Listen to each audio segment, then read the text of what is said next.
Les repito, caballeros, que su interrogatorio es inútil. Deténganme de por vida, si lo desean. Reclúyanme o ejecútenme, si necesitan una víctima para aplacar esa ficción que ustedes llaman justicia. Pero no puedo decir más de lo que ya he dicho. Todo cuanto recuerdo se lo he contado a ustedes con toda franqueza. No he tergiversado ni ocultado nada, y si algo les parece poco claro, se debe únicamente a ese negro nubarrón que me nubla la mente. A ese nubarrón y a la sombría naturaleza de los horrores que él ha hecho recaer sobre mí. Lo diré una vez más. No sé qué ha sido de Harley Warren, aunque creo, casi lo espero, que habrá alcanzado el reposo eterno, si es que existe en alguna parte semejante dicha. Es cierto que durante 5 años he sido su más íntimo amigo y que, de alguna manera, he participado en sus terribles exploraciones de lo desconocido. No negaré, aunque mis recuerdos son inciertos y confusos, que ese testigo de ustedes pueda habernos visto juntos, como dice, en la carretera de Gainesville, camino de la ciénaga del Gran Ciprés, a las 11:30 de aquella espantosa noche. Afirmaré, incluso, que llevábamos linternas eléctricas, palas y un extraño rollo de alambre con las correspondientes herramientas, puesto que todas esas cosas desempeñaron un papel en la única escena horrorosa que permanece grabada en mi desconcertada memoria. Pero debo insistir en que, de lo que sucedió a continuación, y del motivo de que a la mañana siguiente me encontraran solo y aturdido al borde de la ciénaga, no sé nada, salvo lo que tantas veces les he reiterado. Me dicen ustedes que no hay nada en la ciénaga ni en sus alrededores que pudiera servir de escenario a aquel tremendo episodio. Lo único que puedo responder a eso es que no sé más de lo que vi. Pues, fuera alucinación o pesadilla, y espero fervientemente que lo sea, es sin embargo todo cuanto recuerdo de lo que sucedió en aquellas espeluznantes horas después de que perdiéramos de vista a los últimos seres humanos. ¿Por qué no regresó Harley Warren? Solo podrían decirlo él o su sombra, o alguna criatura horrenda que no puedo describir. Como he dicho antes, conocía perfectamente los horripilantes estudios de Harley Warren, y, hasta cierto punto, los compartía.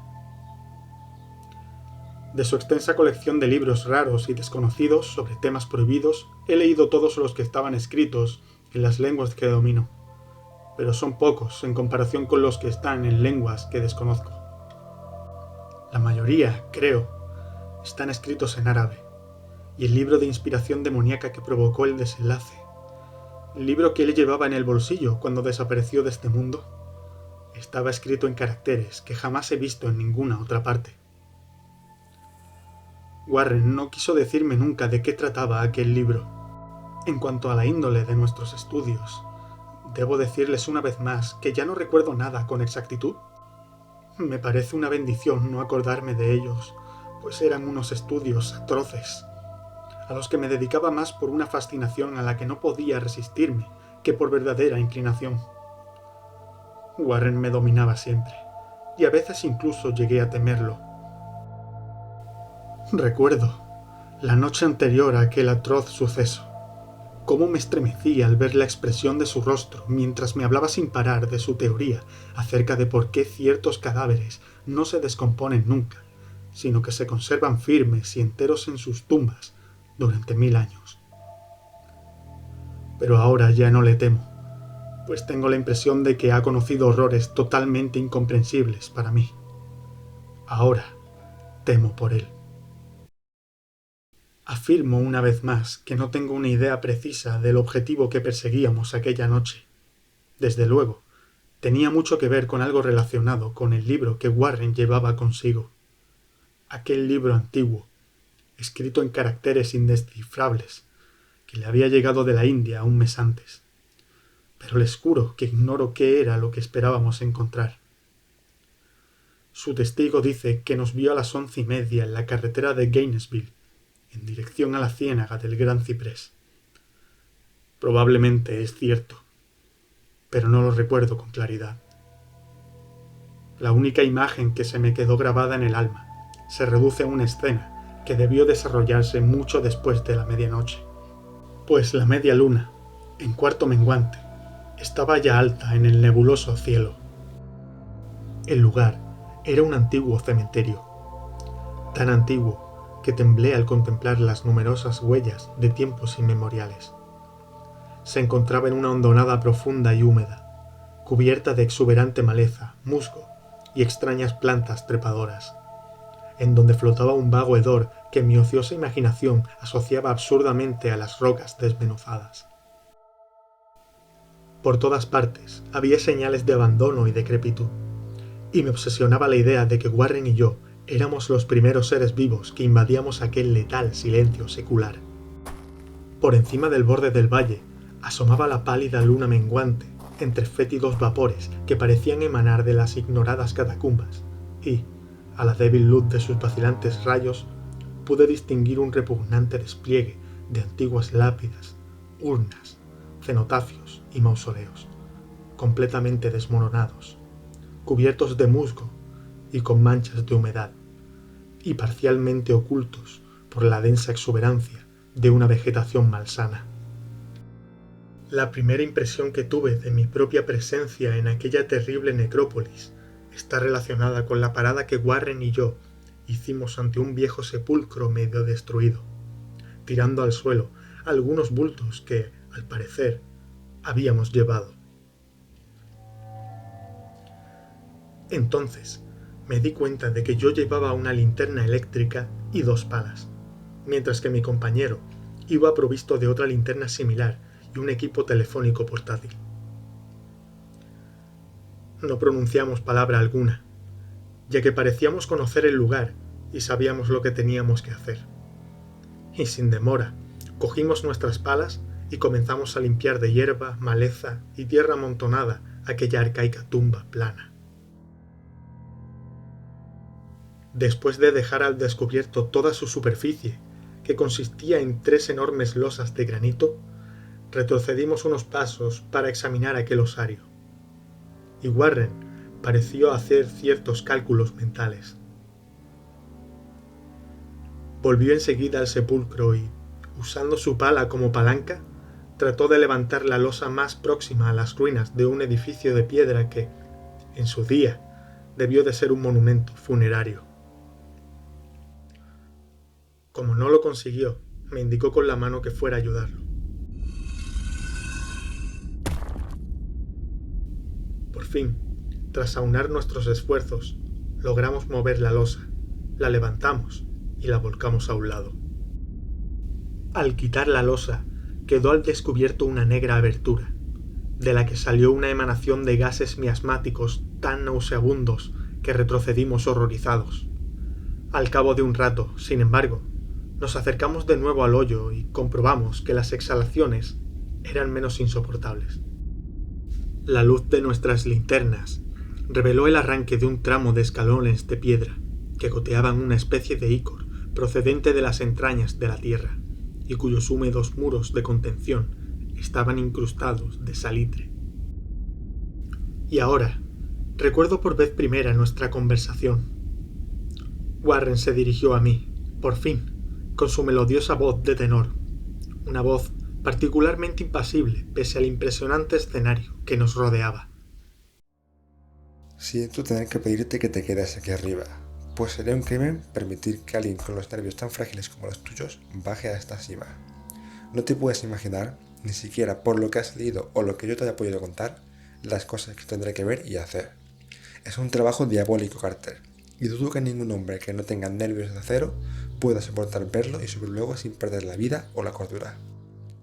No quisiera ofenderte, y Dios sabe cuánto me gustaría tenerte a mi lado, pero la responsabilidad, en cierto sentido, es mía. Y no podría arrastrar a un manojo de nervios como tú a una probable muerte o locura. Te aseguro que no puedes imaginarte de qué se trata, pero te prometo mantenerte informado de todo cuanto suceda a través del teléfono. Ya ves que dispongo de bastante cable telefónico para llegar hasta el centro de la Tierra y volver. Todavía me parece estar oyendo aquellas palabras, dichas con sangre fría, y aún recuerdo mis protestas. Creo que yo deseaba desesperadamente acompañar a mi amigo en su descenso a aquellas profundidades sepulcrales, pero él se mostró inflexible en su obstinación. Al mismo tiempo me amenazó con abandonar la expedición si yo seguía insistiendo. Una amenaza que resultó eficaz, ya que solo él poseía la clave del asunto. Todavía puedo recordar todo eso, aunque ya no sé qué era exactamente lo que buscábamos.